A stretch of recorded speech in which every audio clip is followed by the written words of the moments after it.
Hello friends, मैं सुनील कुमार। आज हम इतिहास के 20 महत्वपूर्ण प्रश्न देखेंगे। तो आइए शुरू करते हैं। पहला प्रश्न है, अंग्रेज़ों ने फूट डालो और शासन करो की नीति कब से अपनाई थी? सन 1858 ईस्वी के बाद से अंग्रेज़ों ने फूट डालो और शासन करो की नीति अपनाई थी। दूसरा प्रश्न है, इंग्लैंड में गृह युद्ध कितने वर्षों तक चला था? तो गृह युद्ध 7 वर्षों तक चला था इंग्लैंड में। तीसरा प्रश्न है, आर्य भारत में कहाँ से आए थे? तो ये मध्य एशिया से, केंद्रीय सेंट्रल एशिया से आर्य जो है भारत में आए थे। इसको ध्यान रखिएगा, ये महत्वपूर्ण प्रश्न है। अगला क्वेश्चन है,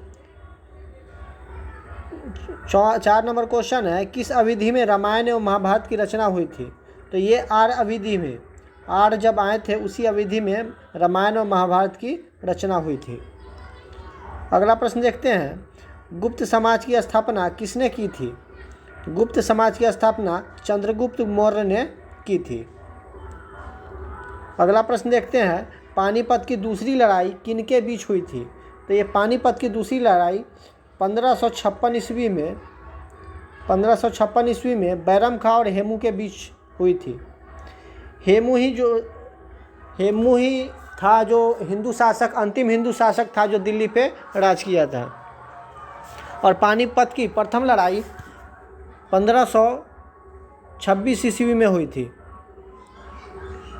अगला प्रश्न है, मोहम्मद गौरी कहाँ का शासक था? मोहम्मद गौरी अफगानिस्तान का शासक था। अगला प्रश्न है, मस्तानी किस शासक की प्रेयसी थी?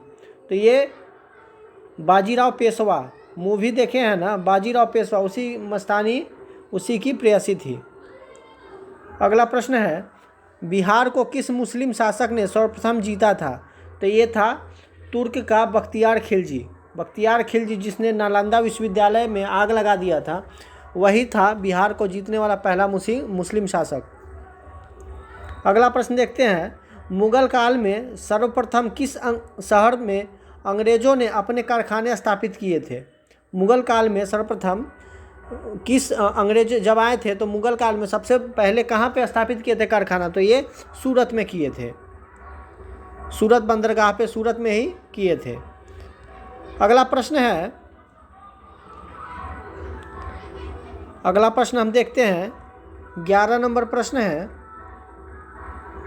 पहली सहायक संधि किसने की थी? ये क्वेश्चन थोड़ा गलत हो गया है। पहली सहायक संधि किसने की थी? तो ये अंग्रेज़ों के साथ पहली सहायक संधि हैदराबाद के निजाम ने किया था। आइए अगला प्रश्न देखते हैं।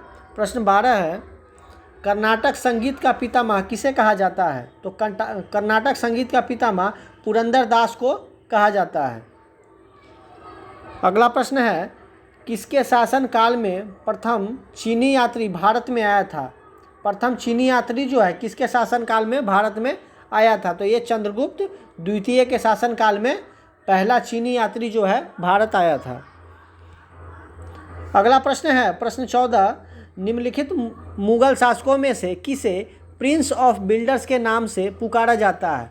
तो देखिए, प्रिंस ऑफ बिल्डर्स के नाम से शाहजहां को पुकारा जाता है, क्योंकि शाहजहां ने अनेकों बिल्डिंग, अनेकों महल बनवाए थे, इसलिए इन्हें प्रिंस ऑफ बिल्डर्स के नाम से पुकारा जाता है। अगला प्रश्न है, सिख समुदाय के अंतिम गुरु कौन थे? तो ये गुरु गोविंद सिंह थे। गुरु गोविंद सिंह सिख समुदाय के अंतिम गुरु थे, जिनका पटना में जन्म हुआ था। ये बिहार के थे। अगला प्रश्न है, हड़प्पा सभ्यता की खोज किसने की थी? तो ये दयाराम साहनी ने की थी हड़प्पा सभ्यता की खोज। अगला प्रश्न है, प्रश्न नंबर 17, वह शासक जिसने एक सच्चे जैन मुनि की तरह उपवास के द्वारा शरीर त्याग दिया था? तो ये चंद्रगुप्त मौर्य थे, जिन्होंने सच्चे जैन मुनि की तरह उपवास करके अपना शरीर को त्याग दिए थे। अगला प्रश्न है, तराइन का प्रथम युद्ध 1191 ईस्वी में किसके मध्य लड़ा गया था? तो ये मोहम्मद गौरी और पृथ्वीराज तृतीय के बीच में तराइन का प्रथम युद्ध 1191 ईस्वी में लड़ा गया था।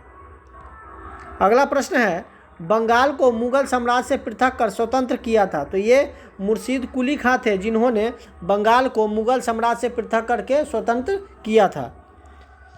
अगला प्रश्न है 20 नंबर, विधवा पुनर्विवाह कानून कब बना था? तो ये विधवा पुनर्विवाह कानून सन 1856 ईस्वी में बना था। विधवा पुनर्विवाह कानून जो है 1856 ईस्वी में बना था। ये रहे इतिहास के 20 महत्वपूर्ण प्रश्न। वीडियो अच्छा लगा तो सब्सक्राइब करें, लाइक करें। मिलते हैं अगले वीडियो में, तब तक के लिए नमस्कार।